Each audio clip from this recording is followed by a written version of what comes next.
garçon nous nan mondial levé drapeau.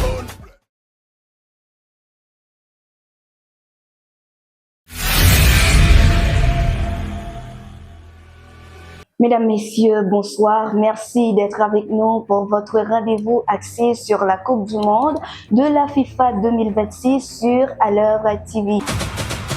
Voici les principaux faits marquants de la journée. Nous ouvrons cette édition avec une excellente nouvelle. Le super but inscrit par Wilson Isidore a été retenu parmi les 12 plus belles réalisations de la phase de groupe de la Coupe du Monde 2026 dans le cadre du vote officiel Wonder Goal of the Tournament organisé sur la plateforme Play FIFA. Les supporters du monde entier sont invités à voter pour désigner le plus beau but du tournoi. Une reconnaissance qui met une nouvelle fois en lumière le talent de l'attaquant haïtien et qui suscite déjà un fort engouement sur les réseaux sociaux. Autre fait marquant, le Canada poursuit son rêve.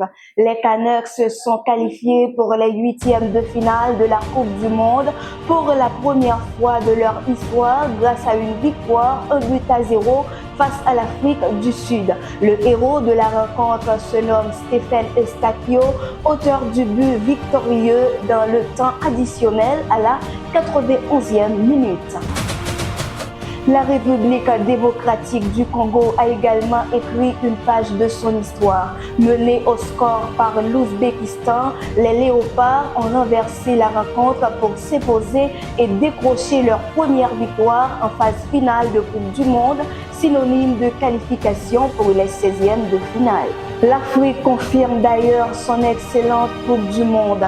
Sur les 10 sélections engagées, 9 sont parvenues à franchir la phase de groupe, un record pour le continent. Une performance saluée par le président de la Confédération africaine de football, Patrice Motsepe, qui voit le fruit du travail accompli depuis plusieurs années.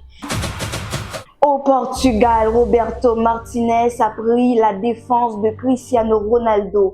Alors que plusieurs observateurs s'interrogeaient sur le temps de jeu du capitaine portugais, seul grand joueur à avoir disputé l'intégralité des matchs de groupe, le sélectionneur a rappelé que son expérience, son leadership et son influence restent essentiels pour l'équipe. Découvrons un pays du mondial. Aujourd'hui, direction le Ghana. Situé en Afrique de l'Ouest, ce pays de plus de 30 millions d'habitants est l'un des plus grands producteurs de cacao au monde. Sa sélection, surnommée les Black Stars, avait marqué l'histoire en atteignant les quarts de finale de la Coupe du Monde 2010. L'insolite du mondial, dans les tribunes, un supporter allemand fait sensation.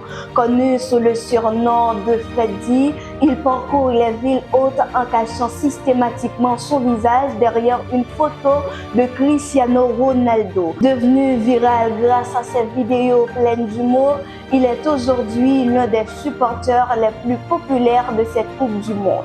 Malgré sa notoriété, personne ne connaît encore sa véritable identité.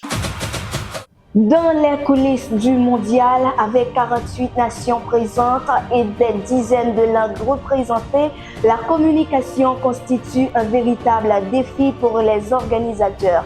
Des centaines d'interprètes et de traducteurs travaillent quotidiennement lors des conférences de presse auprès des délégations, des services médicaux et des médias internationaux. Un travail discret mais essentiel qui permet aux plus grands événements sportifs de la planète de fonctionner sans barrière linguistique. Actualité des grenadiers, enfin en Haïti, un changement important pourrait intervenir. Selon plusieurs informations concordantes, Sébastien Minier ne devrait pas poursuivre son aventure à la tête de la sélection nationale.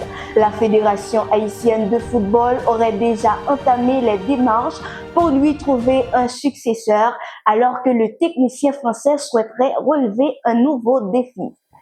C'était Mondial Actu sur À l'œuvre TV. Merci de votre fidélité. À l'œuvre TV, là où les passions prennent vie. Bonne soirée à toutes et à tous.